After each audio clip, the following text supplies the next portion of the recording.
reported a variety of different kinds of miracles.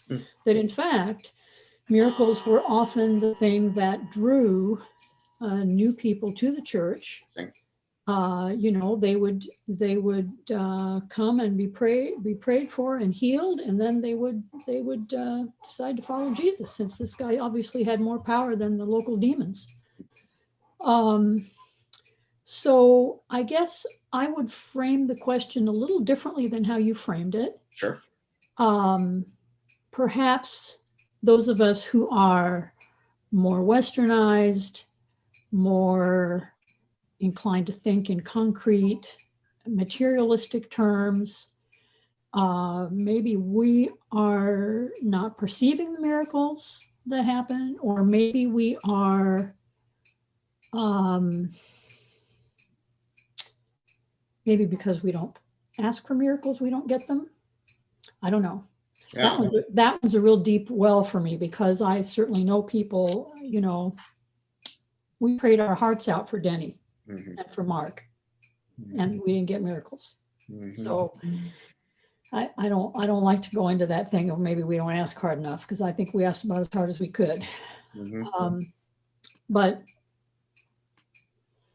this is probably not appropriate, but I remember when I was going to grad school for my master's in nursing, and I would drive in and see those big, wonderful hospitals, and I would just praise God that human beings got together and cared and built this. I mean, that is truly a miracle. And I know it isn't what we're talking about, but I think we need to recognize how much God has been spontaneous creativity in our world.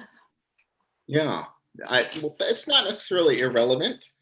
I want to come back to both that thought and some of the thoughts that Martha shared a little bit later in this. There's a lot of ground to cover here. It's as Martha already began to indicate, this is just a very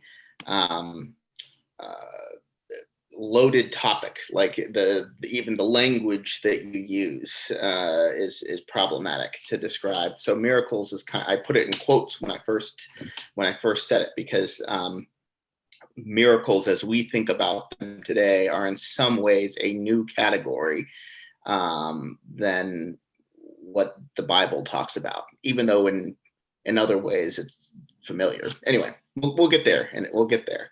But I just want to see, anybody else have any initial thoughts or sharings about miracles, what you've seen or heard, or your feelings about them?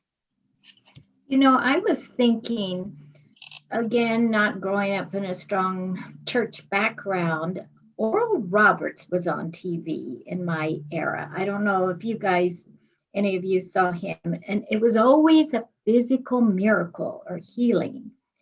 And then as a new Christian, I can remember on a Campus Crusade Beach project, it was gone for the whole summer. I went to a full gospel charismatic, and they did a lot of healings there.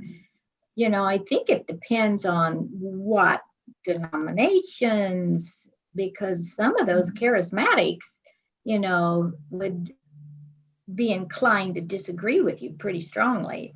And I don't know, you know, a lot of them, it's like stretching, a foot would move an inch or two and now they could walk or something, you know. Or they're slain in the spirit and they fall back, and then suddenly they think they're, well, I don't know, but I saw that in some impressionable years, I think. Yeah, appreciate that. Did you guys watch Oral Roberts growing up, any of you? I did. I knew about him. He was on TV. TV. Who had TV? Wait, yeah, what was it? What's a TV? My husband grew up with no TV. I would comment on Martha. Yeah, Denny wasn't healed in the long run. But when we walked out of that doctor's office and they said he has 3 to 4 months to live and then live 19 months, to us, it was a miracle. Huh. We had him that long.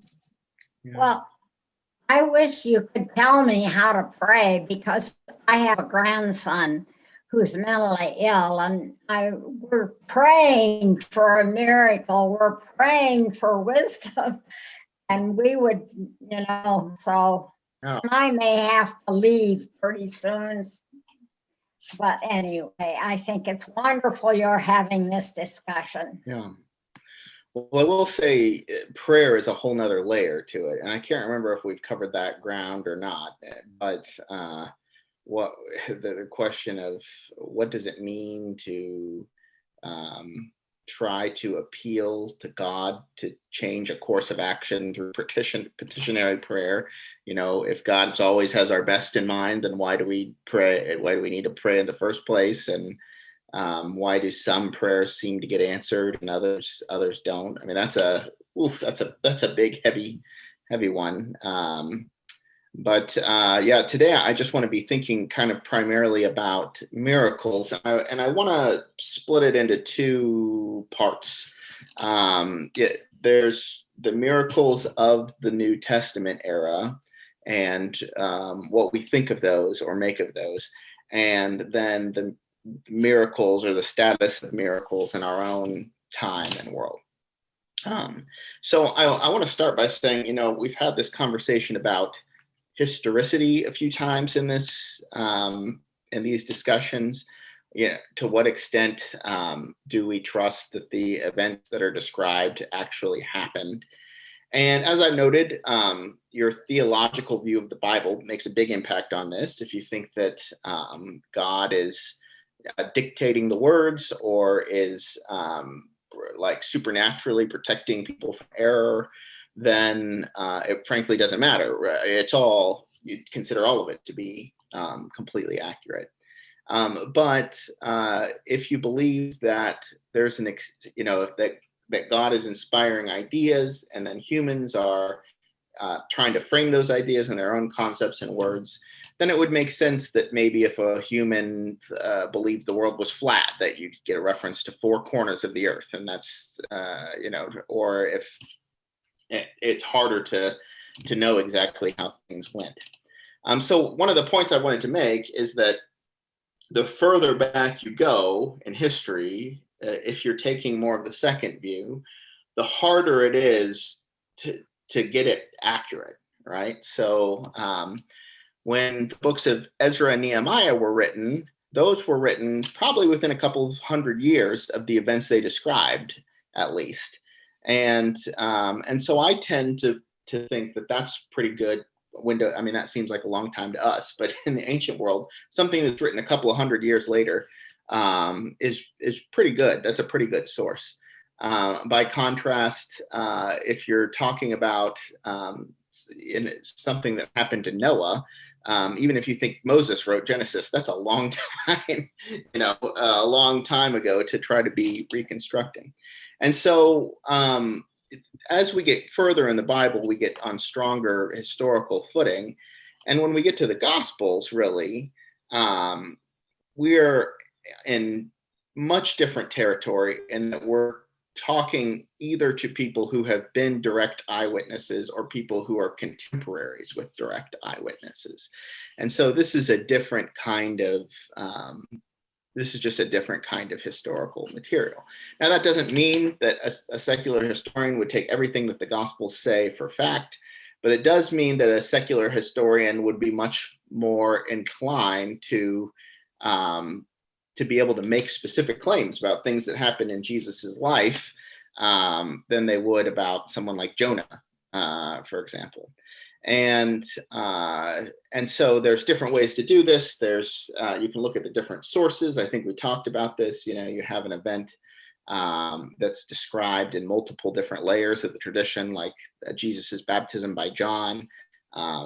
It makes it a pretty solid historical event. But one of the challenges, for better or worse, is that the Gospels are filled with descriptions of these kind of supernatural events that defy the experience of modern Western people. Most of us don't experience those kinds of things. And so then you have to ask a question of, well, do we believe this? Were they misunderstanding what was happening? Were things being made up? Was something happening in their experience that just hasn't happened in our experience, right? And sometimes the miracles describe things that the historical record, it's a little bit questionable. I'll give an example. Would be Matthew makes this comment about people coming out of their graves when Jesus is crucified, and that's the only one of the Gospels who mentions that, and it's a strange thing. But then you have a story like the feeding of the 5,000, which is mentioned in all four Gospels in multiple layers of the tradition, and which would have had quite a few people around to either corroborate it or deny it, And so from a historical perspective, something like the feeding of the 5,000 is on really good footing. But from a miraculous perspective, you have to wrestle with it, right? So anyway, I wanted to just identify some of the different types of miracles that we see in the New Testament specifically, just as a way of kind of prompting this discussion, and then just ask the question of, what do you do with these? Do you tend to believe that these literally happened? Do you think that they may have happened, but people might have misunderstood them? Some of them happened, some of them didn't, or they probably didn't happen, right? And give me just a second. I'm going to do a quick PowerPoint here. Okay, so some of the types of miracles that I wanted to point out, and there's different ways to classify miracles. So this is just my own grouping. There's healing miracles. That's probably the most common in the New Testament. I don't have to say probably. That is the most common in the New Testament. That's things like healing the blind, helping the lame to walk, helping the deaf to hear, all the way up to raising the dead.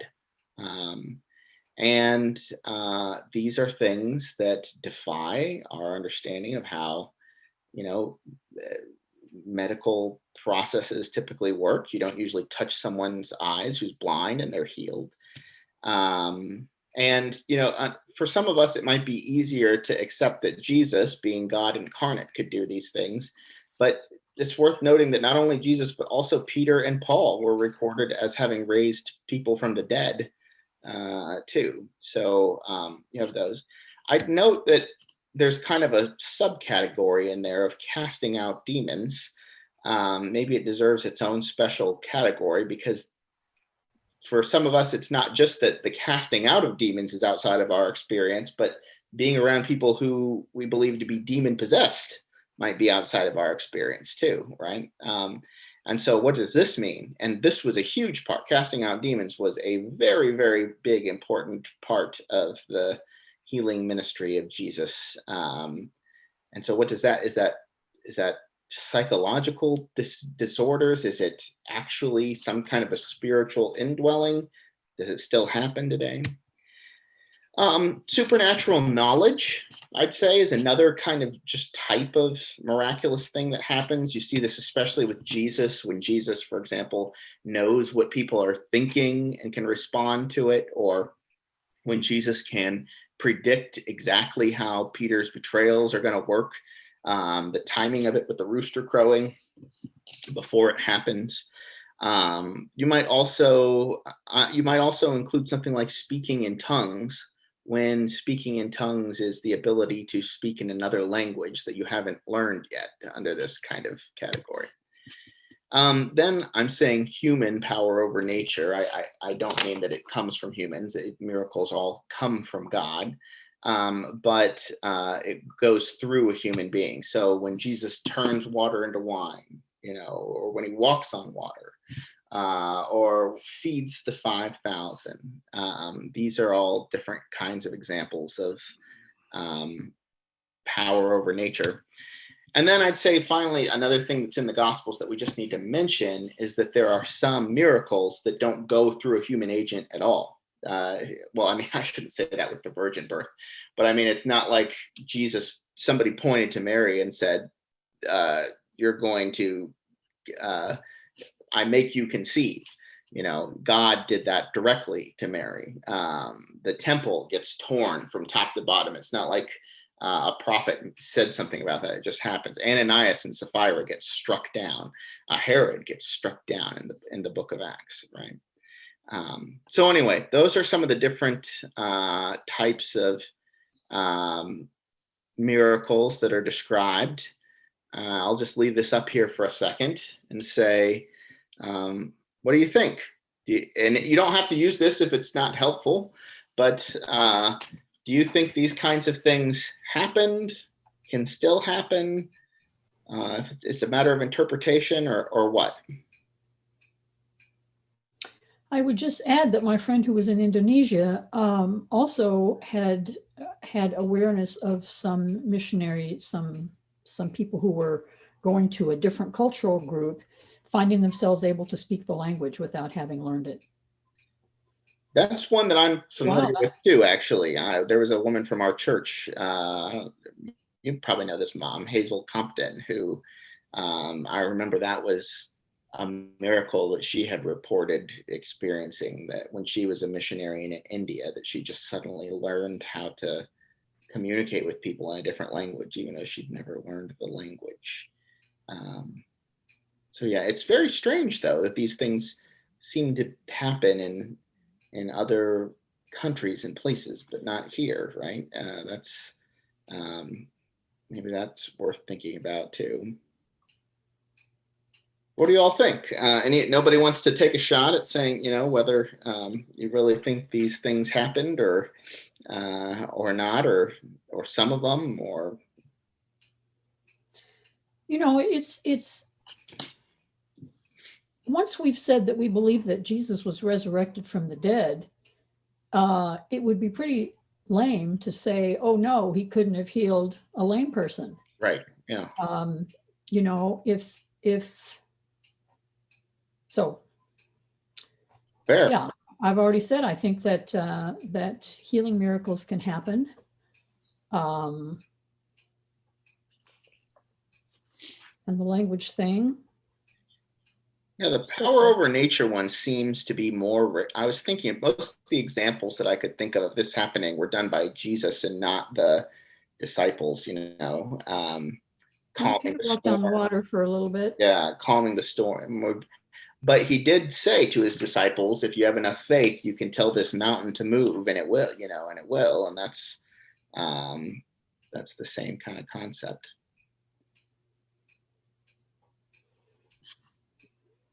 My father was, when he, I guess, was getting towards retirement, was really into the demon stuff at that time. I know there was a few people in the Mennonite church that were kind of talking about casting out demons.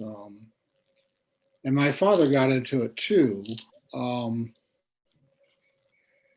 And he always kind of invited me into it, but I was always skeptical. Knowing, coming from a psych background, kind of what was happening. But I too have heard overseas from people, and yeah, that happens overseas. I think my own skepticism about the TV evangelists have always been, yeah, there's maybe slaying in the spirit, but I'm not quite sure how much healing actually happened there. Anyway, I guess that's my own kind of skepticism, and I do believe healing does happen. I think about in my own life those times when I felt like the hand of God has been on me, when something spectacular has happened, where I should probably be dead, but I'm not. I think that's healing. As I am getting more into kind of Franciscan thinking. It's more like, oh, well, yeah, all around us, there's miracles, such as our own bodies. How do we still maintain integrity with cells and how that works? Yeah, that is a yeah. big, profound point too, that there's a lot of things that we take for granted because they work consistently, but we don't really understand why they work the way they do. And is that God's sustaining power, right? Yeah.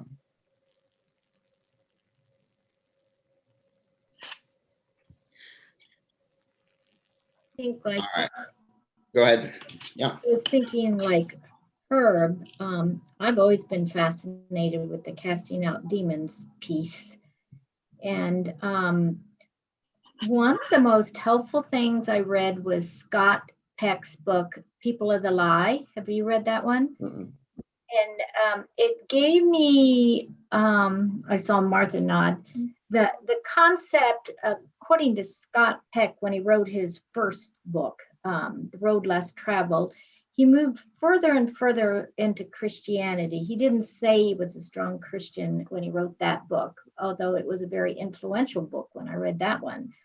But he seemed to indicate that with the People of the Lie, that he thinks psychotherapists do a kind of casting out demons in a very slow way.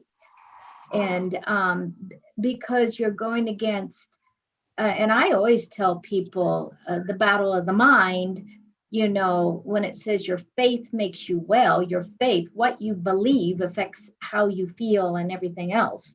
And so that when you can help somebody change their belief in a healthier way, in some ways, I think there is a little bit of that. And you can't make anybody do that. You know, it's whether they're open to it. And when they're Christians too, and I watch them really blossom in their faith, they're taking off in a way that's beyond anything I'm even doing. But the thing is, I worked at a Christian practice and my boss would have people come and go. And there was one guy in particular who I found very fascinating. He didn't last, he wasn't there very long. He got into deliverance ministries and he said, I like them better because the healing is so much quicker, you know? And so it's just made me.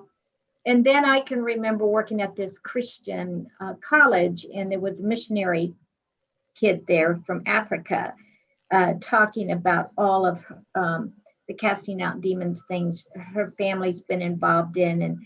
And you know, I wrote down this whole way that you're supposed to do it in one of my Bibles too. It's really interesting when I look back at all that. And her thing was that she seemed, even in, it was in Illinois where this Christian college was, there would be coverts of witch people and they seemed to find her or she'd find them or something.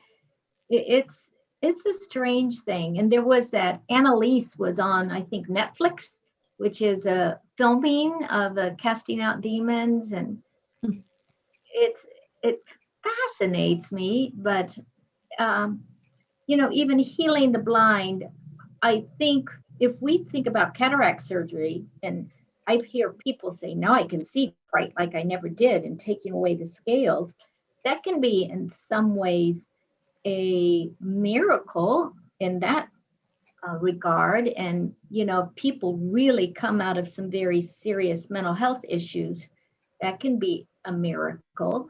And the lame walk and resetting bones and rehab, it's strange what's slow and what's fast. But I guess the key is who gets the glory is 90% of it, in my opinion.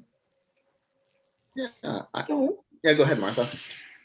I don't know if you know this, but within Indiana, Michigan, there was a pastor a number of years ago who felt he was called to a deliverance ministry. Didn't know that. And the conference created a little reference group to meet with him, which included a psychiatrist and a couple of other experienced pastors to help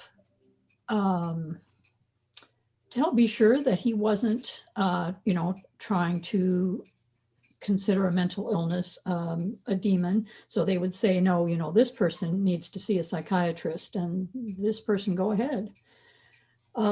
He has since died, but it was an interesting challenge for the conference where this had not been a common thing, to try to work with him and to understand better the reality of what he was dealing with.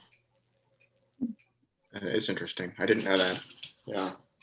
Yeah, I mean, I think that when we're talking about different when I've mentioned different traditions in the Christian faith, this is there are some traditions, not just overseas, but in the United States, that certainly believe much more literally, or even if we don't disbelieve, we don't practice these things in the same way that these other places do.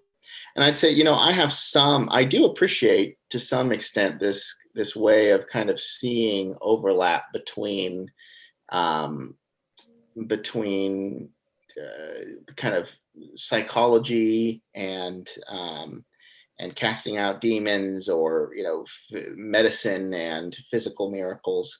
But I mean, another piece of it, besides just the fast and slow, is that in the case of miracles, people are calling on God to fix something, whereas in some of these other methods, people are drawing from what they know and understand about human psychology or the natural world, and may or may not be invoking God to make that happen. And I think that's a significant difference. So I'll switch over here. I think we're heading in this direction anyway, so I just want to go one more place, and then we can go wherever the conversation takes us. But thought that I would, there we go. So I want to put out some common ways. I'm just going to go through these quickly, that people make sense of this seeming discrepancy, assuming that at least in Western Christian societies, there seems to be a discrepancy between the frequency of miracles and in our time and in the New Testament, and offer a few different ways that people explain it. One is simply that miracles are myths, that people got it wrong, whether they were making them up to prove a point or whether they misunderstood things that were happening. There's not really a discrepancy. They didn't happen back in biblical times. They don't happen now. Another one is that miracles require great faith, or perhaps you could add righteousness or some other really strong characteristic. And this is something that people often imply without coming out and saying so explicitly with regards to miracles. But the idea is that the reason that it doesn't happen, whether it's in Western countries or in the world at all today, is because Christians don't have the same faith. They don't have, they don't have the courage to pray for these things, or they don't have people who are kind of holy practitioners, with the exception of maybe some of these individuals whom are regarded as healers or whatever. Now, others of us look at those healers with great suspicion and think that they're maybe not the strongest models of faith or righteousness, that there's something suspicious about their publicizing their ability to heal. But this is certainly a possibility, that the reason that miracles don't happen more is because we lack the faith, or that we don't ask enough, or something along those lines.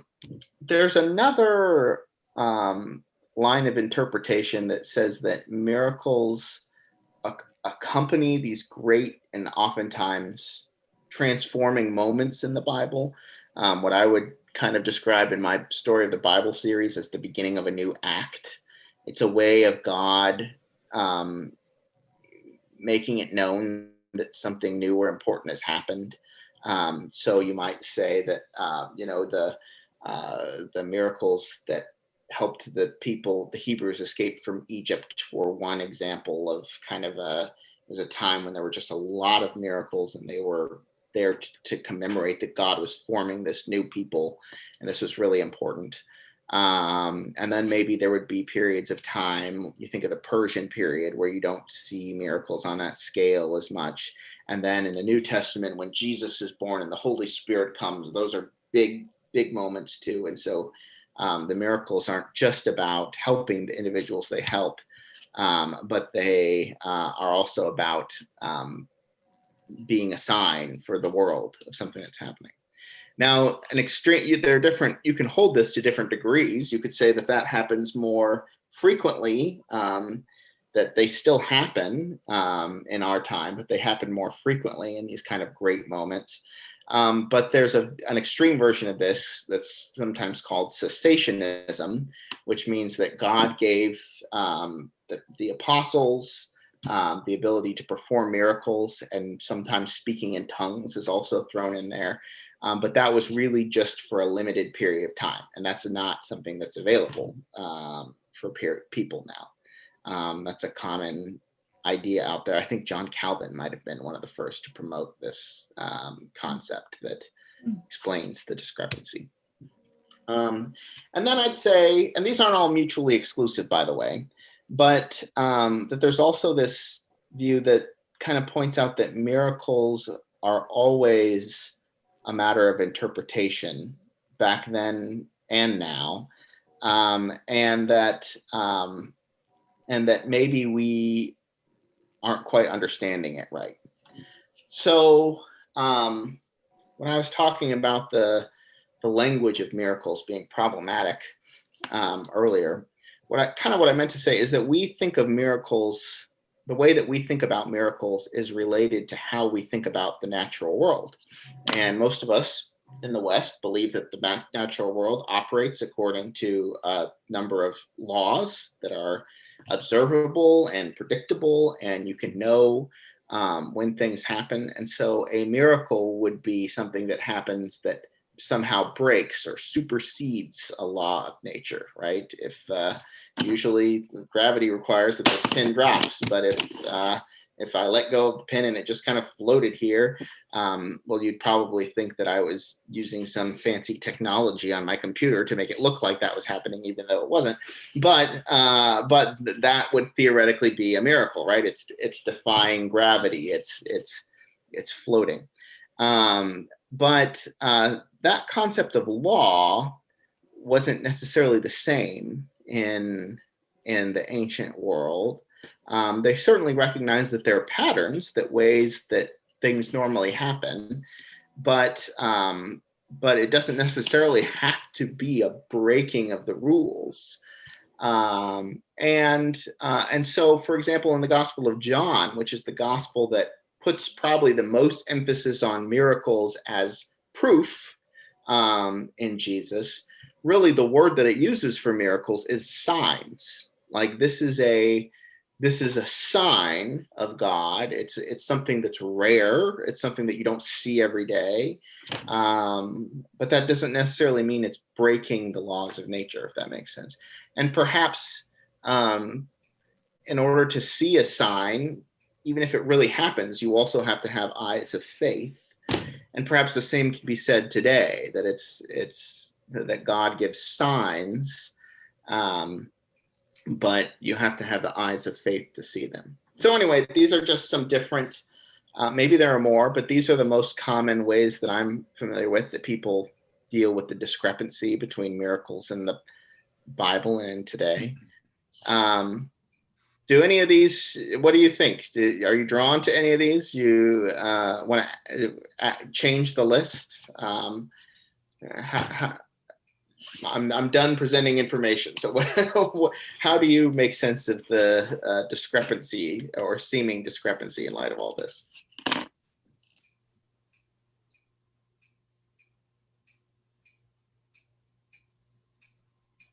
I take this down, or it would be helpful for me to leave this up a little longer?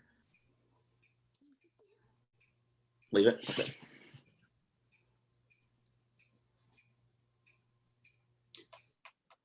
I guess I've read too much C.S. Lewis. I don't I can be skeptical about modern miracles because there's just plenty of evidence over centuries of people who are flat out frauds in, Yeah. in that department. But I certainly am convinced that they are not impossible or unlikely or so on, and that miracles happen are only noted because there are laws of nature. I mean, they are an exception to what the ordinary course of things, but how do you define a miracle otherwise? I mean, Mhm. it's and that it is God acting from outside nature, not like breaking into nature. God is the master of the natural world, and I think one of C.S. Lewis's analogies is, well, 2 and 2 always makes 4. If there are 2 pennies in the drawer and you add 2 more, there are going to be 4, unless, of course, someone entered the room and put another one in. You know that. Well, that's the exception, but it doesn't break the laws of mathematics. It only means there was an intervention from outside mathematics, and then the rules follow. This penny came from somewhere else. Well, then there's 5. It still works. Mhm. Mhm. Yeah. And if it's in base 10. Right. Yeah.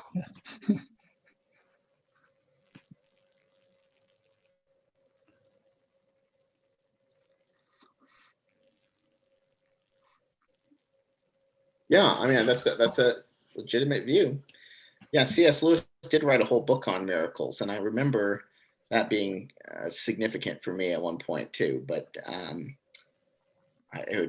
having trouble remembering what the key takeaway I got from his book was right off the top of my head. Maybe I can find a note about it. It was a while ago.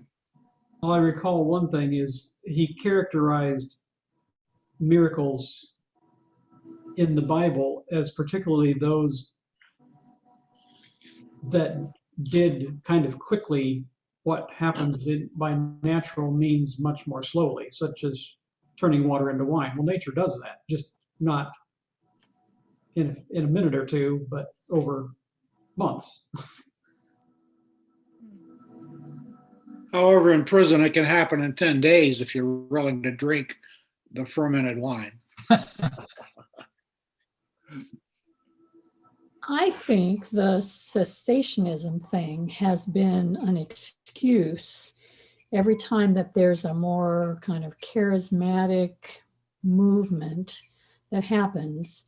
It's an excuse for the people not in that movement to say that stuff doesn't happen anymore. Right. That was for Bible times. That doesn't happen anymore, and a way of denying the experiences that that the more charismatic Christians are having. So that's. If that was true for Calvin, he was probably thinking of the Anabaptists, to be honest. There were some pretty charismatic Anabaptists, and not in both senses of that word. Yeah. Maybe so.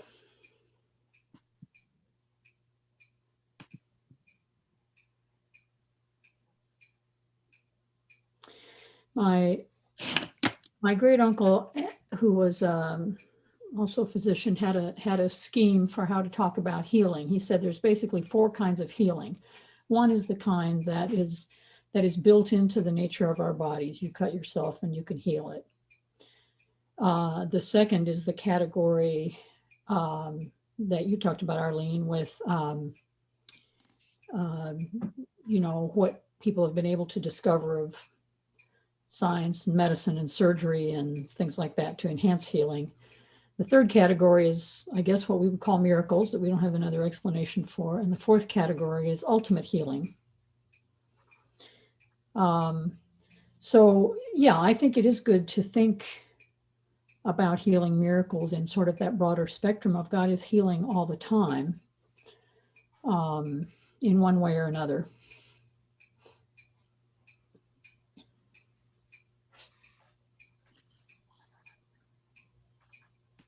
Yeah. I'm curious about this. Miracles require great faith, and most Christians today lack the faith for them. I would say maybe most Christians here. Yes, that's fair. That's a good critique. I maybe that's worth taking a moment to talk about too. Is this? Several of us have made this comment that we've heard about miracles happening in other places, missionaries reporting miracles happening. I think we mentioned Africa and India, but not in the United States or maybe Western countries. And let's name it. There's a clear skeptical approach to that says, well, these are coming from peoples who don't have the same knowledge of science, and they're more susceptible to believing, wild things. And so they're oftentimes these kind of reports get dismissed. But is that what would you say if we're talking about the discrepancy? Is there a discrepancy between miracles happening here and in other places, non-Western countries? And if so, why? What do you make of that?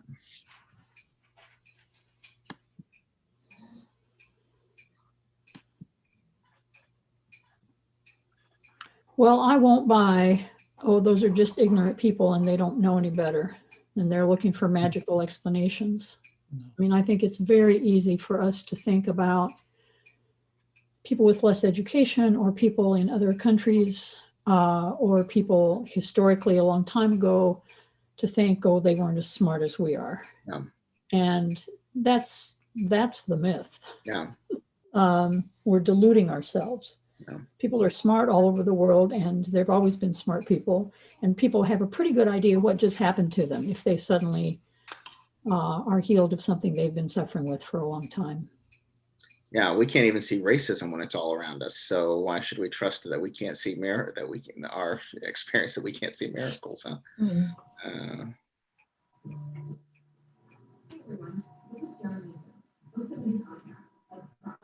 I have an experience of where I had to confess I lacked faith. In Haiti, when we lived there for 2.5 years, and I was a pediatric nurse in the hospital, and I had a patient, a boy, in the TB ward who maybe was 10 years old. And I saw the eyes of a demon in that boy. I knew he had more to his illness than just the TB physically in his body. And voodoo was so common in that culture, where they just knew there were good spirits and evil spirits. And I saw that evil in this child, and I wanted to cast it out. But I had to confess I didn't have the faith to ask God to do that. And I was really sad that I didn't, because I wanted to see that child well. But I think our culture in many ways just does not teach us the faith of that experience of the spirit world, because we look at everything through the science world.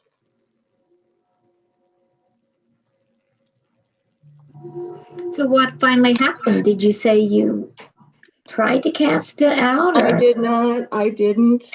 Well, we treated his tuberculosis and he went home. But I have never really witnessed that kind of a demon possession in eyes at any other time, like I saw in his eyes.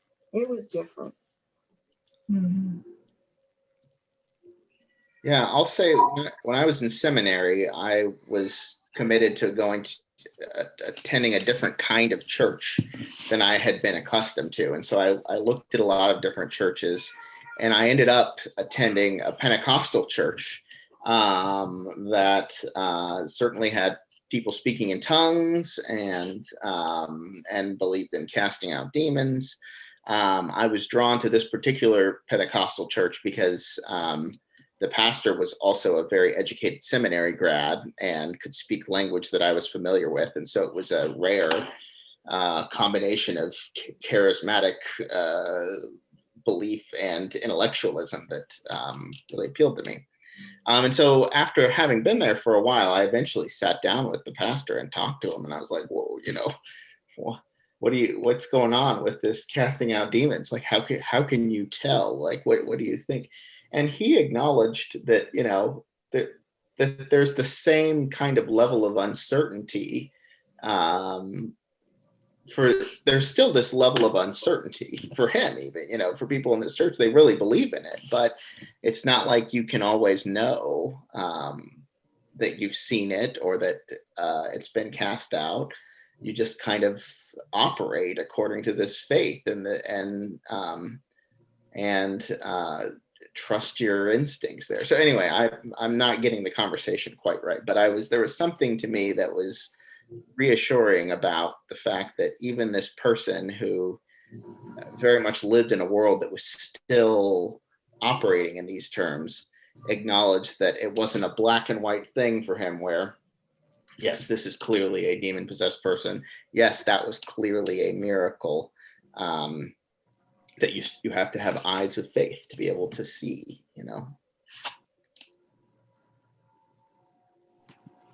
Well, I do think a lot of it is I grew up with, it must have been luck. What a coincidence, which is different when you look at it differently. And even Joanne talking about, they predicted 4 months and her husband had 19 months. Some people, it just happened that way. We do sort of bring in our own faith in the way we look at things. I can remember that, like I said, this Campus Crusade beach trip I came back with, my experience from coming from a skeptical background, that I experienced a lot of miracles. That was the beginning of my growing faith, that I began to trust God up to the last minute to things that I wouldn't have been able to before.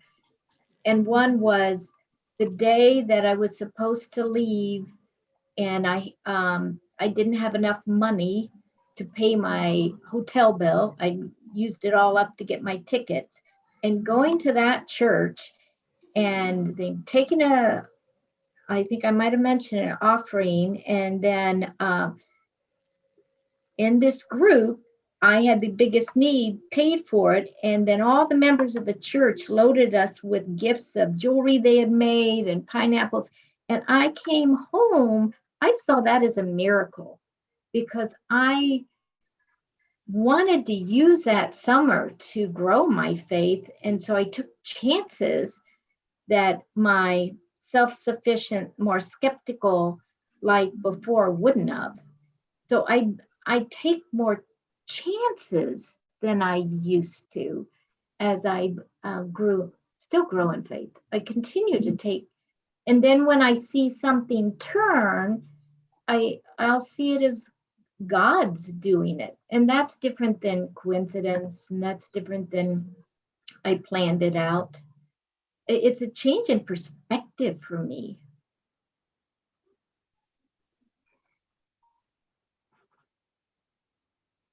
One thing that is a little difficult for perhaps everyone, but it's been abused in our society particularly, I guess, is the idea that miracles are from God, and if you're granted a miracle, that means you have faith, and those who are not don't, and that you are favored by God for some reason or other. And so, I certainly know of medical people, Christians, who do not find it that they are able to pray for healing for people because it doesn't seem to be fair. How healing miracles are doled out or not. I mean, it's certainly true that cultures that are much more open to this and do pray for healing routinely don't always get it either. It's just perhaps they're better at not assigning faith or blame or something to people who don't receive it in the same way. I don't. Yeah, that's an important point, and I do find it reassuring that the one example I can think of someone praying for divine intervention and God saying no is Jesus in the Garden of Gethsemane, right? So if God said no to Jesus, then surely that doesn't mean that not getting it answered is a sign of a lack of faith. Well, we're getting close to 3 o'clock. If somebody wants to offer one parting comment, or you have a burning thought that you just need to get out, speak now or hold your peace until the next time we meet. Just one other thing on faith, that I never thought it was something I had, but it was it's the object of my faith. How have I expanded in understanding and seeing God? And that's what I said, is to change of perspective that keeps growing for me, rather than having some skill or some favoritism. It's how do I see God in something that I could see could be of God. This is who the nature of God is. God does these things. I don't know if that makes any sense. Oh. I don't think it's a favoritism. I don't think it's something that is a muscle. Well, it is a muscle, sort of. Yeah. I think the other thing that goes along with the thing of miracle is also myth, how myth can be reality as well. And we've lost, at least here with our science, we've kind of lost that ability to follow the myth of creation and see the intricacies of, oh yeah, God's continually creating around us.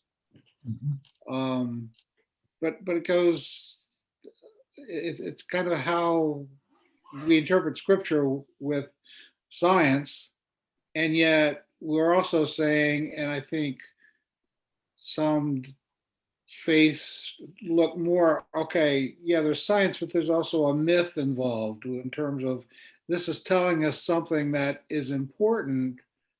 It might not be science, but it's important to know. It's important to grasp and grow with. And I think of our dreams and our unconscious. There's something there that continues to come out that says, this is truth also. And I guess in my older age, in terms of loosening boundaries, I'm starting to think more and more about those things. And I think miracles go along with that in a way, which I'm not real clear about. Yeah. Well, I appreciate that. I'm going to let that be the last word that we can settle on. And if you all want to keep talking, you can. You're welcome to keep talking amongst yourselves. But I'm going to go ahead and stop the recording if I can figure out how to do that. Yeah, there we go. And I think I'm going to have to call it a day. You all want to stick around to keep talking? Should I pass off the hosting responsibility to somebody? On mine, you're still recording, Brian. It looks like somebody else is recording. Maybe that's Tim, or who's helping get it on the website. Since I'm kind of bad about uploading it, I'm not sure. Anyway. Does anybody have a burning desire to stay on, or are you ready to go? Call it a day. No. All right, ready to go. Well, thank you all for the time. It's always good talking with you. Thank you.